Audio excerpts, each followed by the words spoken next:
JNU में जो हो रहा है वो देश के खिलाफ नफरती बोल हैं। हर देश की वही सेम कहानी है, पहले कुछ जातियों को अलग करो और उनको आपस में लड़वाओ। जो भी आतंकी गतिविधियां होती हैं देश के खिलाफ उनको सपोर्ट करना इनका काम है। 2% जो लोग हैं ये टेररिस्ट एक्टिविटीज में इन्वॉल्व है, तो इन्हें टेररिस्ट करार दिया जाए। कितनी जातिगत पार्टियां थी जो आज धराशायी हो गई हैं। समाजवादी पार्टी देख लो, बहुजन समाज पार्टी देख लो।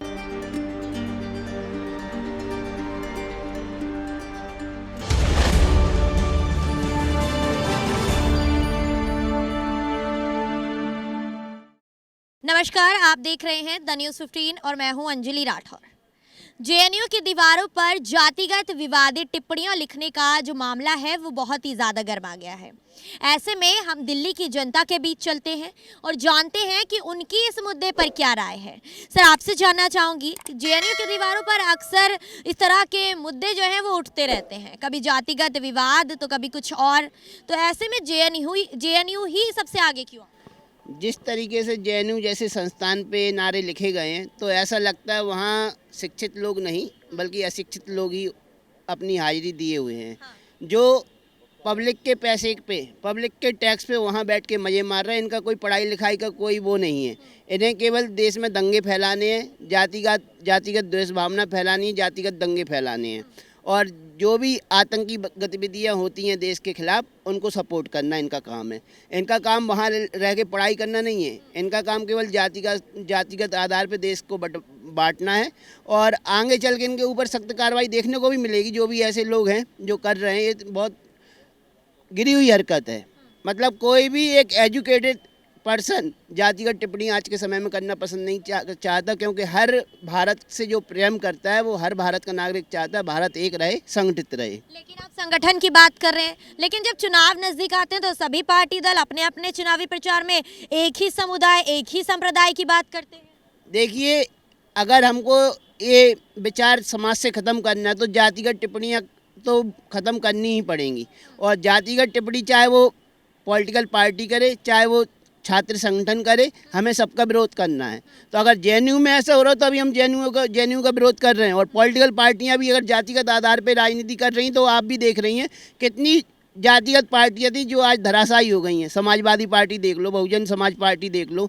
आज कांग्रेस भी आज विशेष समाज के लिए काम करती थी, आज उसकी भी हालत क्या है। तो जातिगत आधार पर जो भी वोट मांगने वाली पार्टियां थी वो सब जमींदोज हो गई हैं। अब उनका कोई वजूद नहीं बचा है देश में। लेकिन बीजेपी पर भी ऐसे ही आरोप लगते हैं और वो तो आज सत्ता में बैठी हुई है।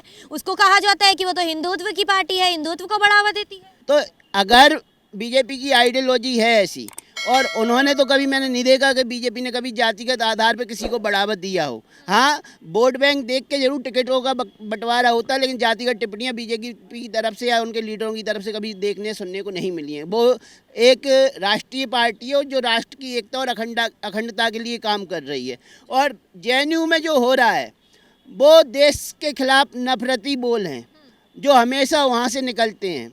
चाहे वो किसी भी गतिविधि के माध्यम से देख लिया। अभी जो नारे लगे हैं उन्हें ये नहीं पता है जिस समाज को वो बाहर निकालने की बात कर रहे हैं वो जेएनयू पंडित जवाहरलाल नेहरू के नाम पर है। तो जिसके नाम के ही आगे पंडित लगाया कि उन्होंने उस नाम को वहाँ से उखाड़ के फेंका। आज तक पंडित जवाहरलाल नेहरू का बोर्ड उतार के फेंके, अपने जेएनयू का नाम बदल के दूसरा नाम करवा लें, तब मैं उन छात्रों को मानूँ। अच्छा, क्या लग रहा है कौन से छात्र ऐसे हैं जो इस तरह की हरकत कर सकते हैं? कौन से छात्र, वो तो आप भी जानते हैं कौन से छात्र हैं जो का और एनआरसी के पक्ष में खड़े हो जाते हैं, जो पाकिस्तान जिंदाबाद के नारे के पक्ष में खड़े हो जाते हैं, जो हिंदुस्तान मुर्दाबाद के नारे के पक्ष में खड़े हो जाते हैं। इनकी आइडेंटिटी क्या है? भारत विरोधी जो भी है वो उस कैंपस में मौजूद है। और इनका कोई काम नहीं है। सरकार और जिन बनियों को बाहर निकलने की बात करें, पता है 2% है बनिए समाज पूरे देश में और सबसे ज़्यादा टैक्स पेयर है।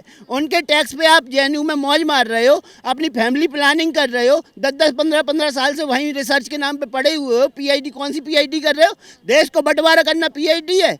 देश को जातिगत आधार पर बांटना पीएचडी है? अगर ऐसी पीएचडी करनी है तो ऐसे लोगों को लात मार के भगाना चाहिए जेएनयू से। आप कह रहे हैं कि एक ही धर्म जाति के लोग हैं जो इस तरह की हरकत कर रहे हैं, लेकिन वही वामपंथी, जितने भी वामपंथी छात्र वहां पर मौजूद हैं जेएनयू के, उनमें से एक छात्र का तो कहना यह है कि एमसीडी चुनाव से जोड़कर देख रही है जनता, और कहीं ना कहीं जो उनका कैंडिडेट एमसीडी चुनाव में खड़ा हुआ है अनुसूचित जाति का, उसके खिलाफ जो प्रेम मिल रहा है जनता का, उसके खिलाफ ये जो हिंदुत्व संगठन है ये ऐसी हरकत कर रहे हैं। मैं तो ये कह रहा हूँ जेएनयू की दीवारों पे नारे लिखे गए हैं, एक किसने लिखे हैं उसके खिलाफ सख्त कार्रवाई हो, चाहे वो किसी भी पार्टी से संबंधित छात्र हो। वामपंथी निकलेगा तो उसको भी सजा मिलना चाहिए, अगर राइट विंगर निकलता है तो उसको भी सजा मिलना चाहिए। लेकिन हम एक तरफा बात तो नहीं कर रहे ना, जिसने भी ये गलत हरकत की है उसके खिलाफ कार्रवाई हो। जेएनयू में हुई है ना हरकत, तो कि जेएनयू इतना कैंपस खाली रहता है, पता ना हो किसने हरकत की है। और आप बताइए ना, वामपंथियों का गढ़ है जेएनयू, जो कभी देश के हित में बात नहीं करते, उनके मुंह से ये बात कहाँ तक उचित है कहना। लेकिन वामपंथी तो कह रहे हैं कि हम संवाद और चर्चा में विश्वास रखते हैं, हम इस तरह की हरकतें ही नहीं करते। सब फर्जी है मैम, कुछ नहीं है। देखो क्या है मैम, ये इतिहास डिस्टॉर्टेड है। अभी हमारे माननीय प्रधानमंत्री श्री नरेंद्र मोदी जी ने भी बोला है कि इतिहास को दोबारा से लिखा जाए, क्योंकि इतिहास पूरा का पूरा गलत है, डिस्टॉर्टेड है। तो मैम जहाँ ये लोग वो हैं जो ये हर जगह ना मैम 2% हैं। मैं पूरी जेएनयू को नहीं कहता, क्योंकि वहाँ पे भी मैंने काफ़ी 80% जो प्रोफेसर्स हैं वो राष्ट्रवादी विचारधारा के हैं, और जो बच्चे पढ़ते हैं वो हायर एजुकेशन है, इंस्टीट्यूट ऑफ हायर एजुकेशन है, तो वहाँ 80% बच्चे जो पढ़ते हैं ना वो भी राष्ट्रवादी विचारधारा के हैं। ये 2% है जो फ्रिंज एलिमेंट्स हैं मैम, जो ये काम करते हैं। देखो मैम, आपको कश्मीर के एग्जांपल से मैं बताता हूँ। ये वो लोग हैं जो हिंदुओं की कास्ट को मेंशन किया उन्होंने ना, ब्राह्मण और बनियों को मेंशन किया ना। देखो यही लोग थे जिन्होंने कश्मीर में पंडित सिर्फ कश्मीरी पंडित बोला था। क्यों? क्योंकि अगर उन्होंने पंडित को नहीं बोला होता ना, तो ये पूरे भारत में जितनी भी कास्ट के लोग हैं ना, क्योंकि मैम आपको पता हो, अगर आपको कश्मीर के बारे में आपने पढ़ा, और ऑब्वियस सी बात है आपने पढ़ा ही होगा, तो कश्मीर के अंदर सिर्फ पंडित नहीं रहते मैम, वहाँ पे डोगरा सिख भी हुआ करते, राजपूत भी थे जो एक्सोडस का शिकार हुए थे। लेकिन मेंशन क्या किया गया है? सिर्फ कश्मीरी पंडित, ताकि पूरे देश के अंदर एक क्रांति ना हो जाए, कि वो अगर पूरे देश के राजपूत को ये पता लग जाए कि वहाँ से राजपूतों को भगाया जा रहा है, या सिखों को पता लग जाए, तो वॉरियर कौम है मैम, वो कहाँ अपनी लैंड को ऐसे जाने देते। तो इसलिए मीडिया के थ्रू इन्होंने सिर्फ कश्मीरी पंडित को मेंशन करा, ताकि बाकी कोई साथ में ना आए और डिवाइड हो। आज ये जो ब्राह्मण और बनिए लिखा हुआ है, यहाँ भी ये यही करना चाहते हैं। देखो मैम, पहले हर देश की वही सेम कहानी है। पहले कुछ जातियों को अलग करो और उनको आपस में लड़वाओ, उसके बाद जब उनका इस एजेंडे में सक्सेस मिल जाए तो बाकी जातियों को भगा दो। पाकिस्तान के अंदर क्या हुआ था मैम, अगर हम पाकिस्तान की बात करते हैं तो 1947 में पाकिस्तान में हिंदुओं की पॉपुलेशन कितनी थी? 25%। जो आज अगर हम कैलकुलेट करते हैं तो नॉट इवन 1% है, 1% भी नहीं है। अगर हम बांग्लादेश की बात करते हैं तो 1971 में बांग्लादेश इंडिपेंडेंट हुआ, बांग्लादेश में हिंदूज़ की पॉपुलेशन कितनी थी? 33%, आज नॉट इवन 3%। तो मैम ये एक प्रोपेगेंडा होता है जो कम्युनिटी, जो सिर्फ हिंदुओं के खिलाफ चलाया जाता है और उन्हें डिवाइड करने के लिए किया जाता है, और उसके बाद अपनी सारी चीज़ें इंप्लीमेंट कर दी जाती है। और बाकी मैम जेएनयू की अगर आप बात कर रहे हो तो देखो मैम, ये वही यूनिवर्सिटी है जहाँ 2010 में हमने सबने सुना था, अफजल हम शर्मिंदा हैं, तेरे कातिल जिंदा हैं, वो क्या कहते हैं, भारत माता के बारे में गलत टिप्पणियाँ की गई थी। इवन मैम अगर आप देखो ना, तो जितने फ़ोन कॉल्स रिकॉर्ड हुई उनकी, बाद में जब पता लगा कि उनके अरब में गल्फ़ कंट्रीज़ के साथ उनकी बातचीत है सारी की सारी, तो मैम ये टेररिस्ट हैं। 2% जो लोग हैं ये टेररिस्ट एक्टिविटीज़ में इन्वॉल्व है, तो इन्हें टेररिस्ट करार दिया जाए और इनको मेरे मायने में इनको अरेस्ट किया जाए। सबसे बड़ी बात तो ये है कि जो ये नारेबाजी की गई है, जितनी भी दीवारों पर नारे लिखे गए हैं, तो क्या ये कौन सी कम्युनिटी द्वारा लिखे गए होंगे, किसको टारगेट किया जाए? मैम ये टारगेट आज से नहीं करा जा रहा है, ये 1947 से चल रहा है। इस तरह की हरकत की जो दीवारों पर बयान लिख दिए जाते हैं, एक ही जाति को टारगेट कर दिया जाता है और फिर कहीं ना कहीं जातिवाद विवाद भी पैदा कर दिए जाते हैं। हिंदुओं का खेल है, सिर्फ हिंदुओं का। ये वही लोग हैं जो रावण को वर्शिप करते हैं मैम। ये अभी थोड़े दिन पहले रावण को वर्शिप कर रहे थे ये लोग। आप देखो, ये इनकी ना मैम जो आइडियोलॉजी है ना, वो सिर्फ डिवाइड एंड रूल की आइडियोलॉजी है पुराने टाइम में, ये विचारधारा की पूरी है। जहां आप बोल रहे हैं कि वामपंथी लोग हैं जो आतंकवादी हरकतों से जुड़े हुए हैं, तो कहीं ना कहीं ये भी देखा जा रहा है कि जो वामपंथी है वो लोग ये अपनी सफाई में पेश कर रहे हैं कि ये जो हरकतें हैं ये एमसीडी चुनाव को लेकर की गई हैं, क्योंकि उनका ही एक साथी एमसीडी चुनाव में कैंडिडेट के तौर पर लड़ाई लड़ रहा है और वहां पर जनता उसे प्रेम दे रही है जो कि अनुसूचित जाति का है। तो ऐसे में ये हरकत हिंदुओं द्वारा ही की गई है। मैम देखो, हिंदुओं में अगर ये हरकत इलेक्शन के टाइम हो रही है, तो आप जो सच बताने वाले, अगर आप इतने सच्चे हो तो आपने क्यों नारे लगने दिए? वो अफजल हम शर्मिंदा हैं, तेरे कातिल जिंदा हैं, आपने क्यों कि भारत माता तेरी कब्र खुदेगी, ये ऐसे नारों का आपने क्यों यूज़ करा था, जब आपने इनको क्यों नहीं अपोज किया? मैम ये देखो, आपने 75 साल में जो आप लोगों की आइडियोलॉजी है ना, वो पूरा देश जानता है मैम इनकी आइडियोलॉजी क्या है। देखो ये 2% जो आदमी है ना, कि भारत तेरे टुकड़े होंगे, ठीक है। ये सारे वही लोग हैं जो जिनका ये आज काम जिनका है ना, ये सारे वही लोग हैं मैडम। अच्छा, एक और इस पूरे विवाद के बाद कहीं ना कहीं जो छात्र हैं उस यूनिवर्सिटी के, और साथ ही साथ और हिंदू जो हैं उनके माता पिता हैं, जुड़े हुए उनसे लोग हैं, वो कहीं ना कहीं डर रहे हैं और ये भी सवाल खड़े कर रहे हैं कि क्या हिंदू सुरक्षित है। मैम देखो, हिंदू को सबसे ज़्यादा खतरा ना आज की डेट में मैं बताऊं मैम, अपने ही उसके गद्दारों से है। हिंदू के सुरक्षित होने की बात हम कर रहे हैं, हाँ तो जी। क्या आज के समय में जहां पर कहा जाता है कि देश में बीजेपी की सरकार है, देश में राष्ट्रवादी सरकार है, हिंदुत्व को बढ़ावा दिया जा रहा है, तो ऐसे में क्या हिंदुत्व सुरक्षित है? मैम सुरक्षित तो मैम दिख रहा है हमें कितना सुरक्षित है। किसी बेटी का रेप हो रहा है, आप देखो, आप क्राइम पढ़ लो ना, क्राइम रिपोर्ट्स पढ़ लो, कितनी माइनर बच्चियाँ सारी हिंदुओं की हैं।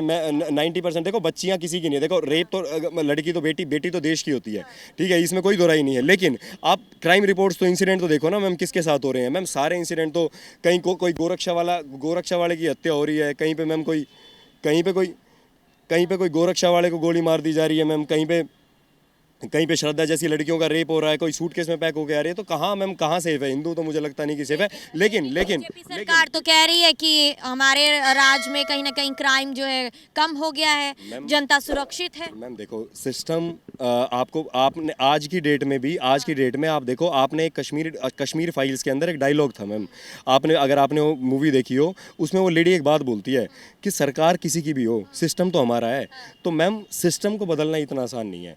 देखो, आज पहले जितनी भी मूवीज आ रही हैं, ये सिस्टम के थ्रू आ रही थी, सरकार के थ्रू नहीं। सरकार की अपनी एक आइडियोलॉजी होती है, और वो हमें आइडियोलॉजी बीजेपी की दिख रही है। राम मंदिर बनाने से हमें आइडियोलॉजी साफ साफ पता लग रही है। आज श्री कृष्ण का मंदिर बन रहा है, उसकी भी आइडियोलॉजी सामने आ रही है। लेकिन वही लोग जो मैम राष्ट्रवाद का ढिंडोरा पीटते थे आज से 10 साल पहले जब उनकी सरकार थी, मैम उन लोगों की आइडियोलॉजी भी आज समझ आ रही है, क्योंकि वो हर उस आदमी के समर्थन में खड़े हो जाते हैं जो राष्ट्र के विरोध में। मैम आप एक बात बताओ, कश्मीर का इंसिडेंट जो 90 में हुआ था, क्या वो फेक था? मैम आप बताओ, देश का हर नागरिक जानता है मैम कश्मीरी पंडित के साथ क्या हुआ था। मैम आपको पता है, ग्रीन पार्क के पास में कई कश्मीरी पंडित रेडी लगाते हैं मैम अपना घर चलाने के लिए।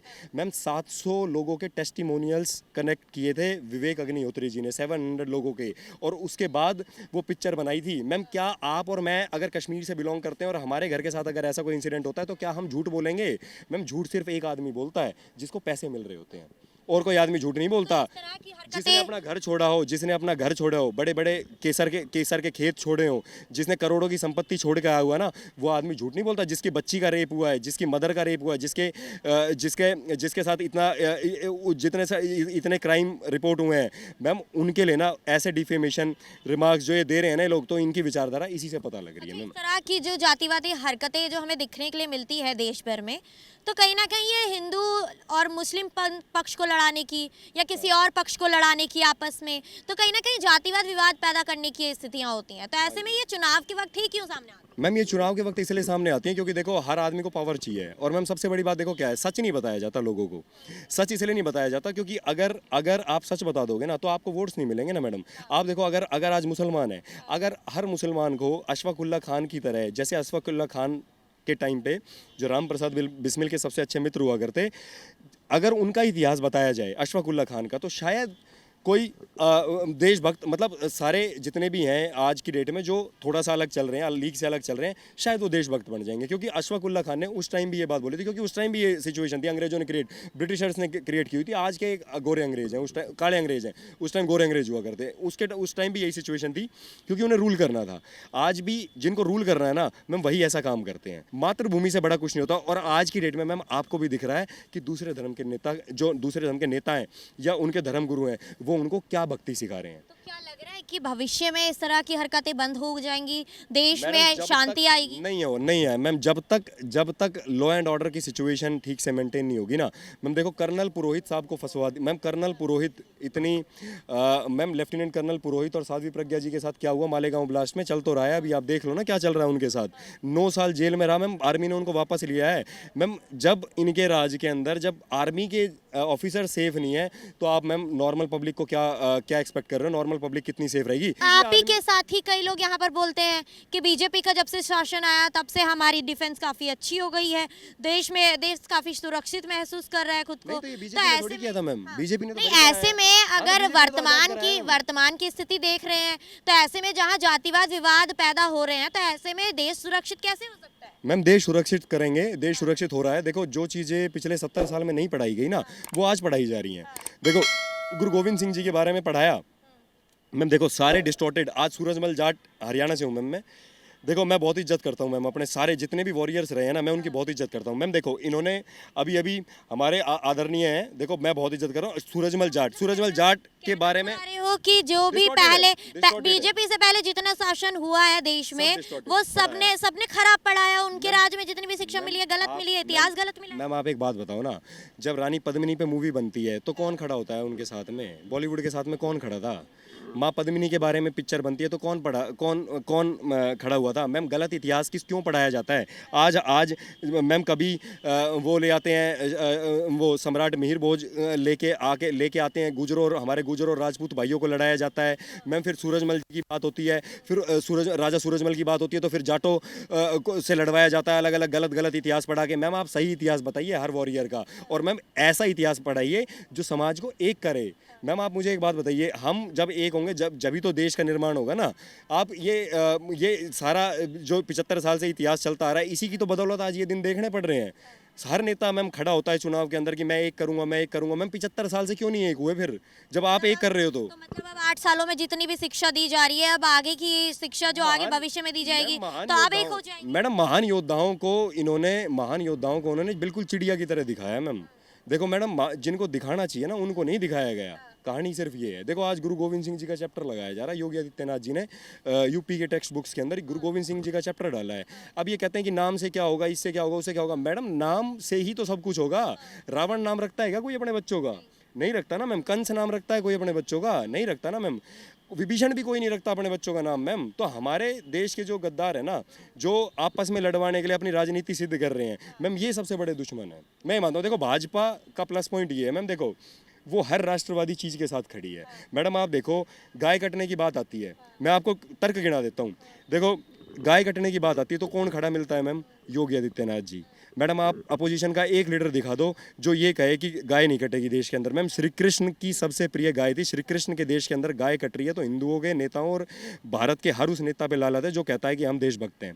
ठीक है मैडम। दूसरी चीज़ मैम देखो, एक तरफ कहना चाह रहे हो कि जो हमारा हिंदुस्तान देश है वो केवल एक ही धर्म के लिए बना हुआ है, यहाँ पर एक ही धर्म के लोग रहते हैं, जो अन्य धर्म के लोग हैं फिर उनके लिए हमारे यहाँ पर अन्य धर्म के जितने भी लोग हैं, क्या वो गाय का दूध नहीं पीते क्या मैडम? आइसक्रीम नहीं खाते क्या? वो दही नहीं खाते, लस्सी नहीं पीते, खीर नहीं खाते? सबके घर में खीर बनती है, सबके घर में दूध आता है। और मैम आप मुझे के बावजूद भी तो वही हरकतें की जा रही है, तो ऐसे में कहाँ हमारा शासन कहाँ है? मैम कहाँ हुआ है बहन? लार्जेस्ट एक्सपोर्टर ऑफ बीफ है India is considered to be the largest exporter of beef in the world. Ma'am सबसे ज़्यादा एक्सपोर्ट करता है भारत बीफ। आपको पता है? आप यूँ बताओ मेरे को मैडम, जिस देश में गाय को माँ कहा जाता है ना, उस देश में वर्ल्ड में सबसे ज़्यादा गाय कटती है। तो मैम ये किसकी बदौलत है? नेताओं ने तो अपनी मानसिकता उजागर कर दी ना। योगी आदित्यनाथ ने बोल तो दिया मैडम, बोला नहीं है योगी आदित्यनाथ ने? आप गूगल करके देख लो ना, कानून बनाने लग रहे हैं मैम। कहाँ, लेकिन बनने कहाँ दिया जा रहा है मैम? बनने उन लोगों द्वारा नहीं दिया जा रहा जो सिस्टम में बैठे हुए हैं। तो यहाँ सिस्टम को बदलने की जरूरत है ना। देखो सरकार कैसे मंशा क्लियर करेगी अपनी? सरकार मंशा कैसे क्लियर करेगी मैम? कॉर्पोरेट्स के नीचे काम करती है सरकार। हमें लगता है कि सरकार कॉर्पोरेट्स के ऊपर काम करती है। सरकार हमेशा कॉर्पोरेट्स के नीचे काम करती है और कॉर्पोरेट्स को फायदा है गाय के मांस बेचने से। कॉर्पोरेट्स ही तो हैं जो गाय के मांस से कमा रहे हैं पैसे। तो सरकार ने अपनी मंशा क्लियर कर दी, भाजपा ने अपनी मंशा क्लियर कर दी, योगी जी ने अपनी मंशा क्लियर कर दी। मंशा जिसने क्लियर नहीं करी ना मैडम, वे वही लोग हैं जो कर्नाटक में टीपू सुल्तान की मूर्ति बनवा रहे हैं। जब देश की बेटी को 35 टुकड़े हो रहे हैं तो आप कहाँ, आप मुंह बधिर हो गए? आपको कुछ सुनाई नहीं दिया, ना दिखाई दिया, ना आपके मुंह से एक शब्द निकला? मैडम ये आइडेंटिफाई करना बहुत जरूरी है कि कौन देशभक्त है, कौन देश विरोधी। ठीक है, आज की डेट में मेरे को ये लगता है कि देखो भाजपा डिजर्व करती है, कारण है उसके पीछे मैडम। साध्वी प्रज्ञा आज़ाद हुई 9 साल के अंदर। 9 साल के अंदर क्या इनह्यूमन टॉर्चर हुआ है उनके साथ, कोई कल्पना नहीं कर सकता मैडम। कैंसर की पेशेंट रही हैं वो। अभी जो हुआ है मैडम, इसके विरोध में ब्राह्मण और बनिए। मैडम आप एक बात बताओ यार, ये कौन लिख के दीवार पर चला गया? चलो लिख के चला गया, कोई बात नहीं, आप अपनी मंशा तो क्लियर कर दो कम से कम। अगर आप हिंदू के सपोर्टर में हो, मंदिर जाने से कोई हिंदू सिद्ध नहीं होता मैडम। जब आप हिंदुओं के दुख में हिंदुओं के साथ खड़े हो ना, तो आप हिंदू प्रूव होते हो। जब आप गाय के समर्थन में बोलोगे, जब आप लोग राष्ट्र की बेटी के लिए समर्थन में बोलोगे, आपको सिर्फ अपनी वोट बैंक की चिंता है मैडम। कहा जा रहा है कि जिस तरीके से ये पूरे मुद्दे किसी को के सगे नहीं है एमसीडी मैडम। चुनाव से जोड़कर देखा जा रहा है, तो क्या ये मुद्दा बनेगा एमसीडी चुनाव? मैडम 2 ही दिन रह गए। हाँ मैडम, ये हारेंगे एमसीडी का चुनाव। ये राष्ट्रवादी, अब आज की डेट में जनता जो है वो बिल्कुल जागरूक हो चुकी है। उसे पता है कि तुम्हारे गाय का कौन सगा है, तुम्हारे देश का कौन सगा है, तुम्हारी फौज का कौन सगा है, और तुम्हारी बेटियों का कौन सगा है, और तुम्हारी इज्जत का कौन सगा है। उन्हें साफ साफ दिख रहा है मैडम। मुद्दा बनेगा। मैडम जीतेगी भाजपा, हर नेक्स्ट चुनाव भी जीतेगी। और मोदी जी प्रधानमंत्री ही बनेंगे आगे। यार मोदी जी बहुत बढ़िया काम कर रहे हैं, हम बिल्कुल समर्थन में हैं जी, बिल्कुल। तो देख रहे हैं आप किस तरीके से इस मुद्दे पर दिल्ली की जनता ने अपनी राय रखी है। इसी तरह से बने रहिएगा द न्यूज़ 15 के साथ। मैं अंजलि राठौर, कैमरा पर्सन मिथिलेश के साथ। शुक्रिया। वीडियो अच्छा लगे तो इसे लाइक शेयर कमेंट जरूर कीजिएगा और हमारे यूट्यूब चैनल से जुड़ना ना भूलें।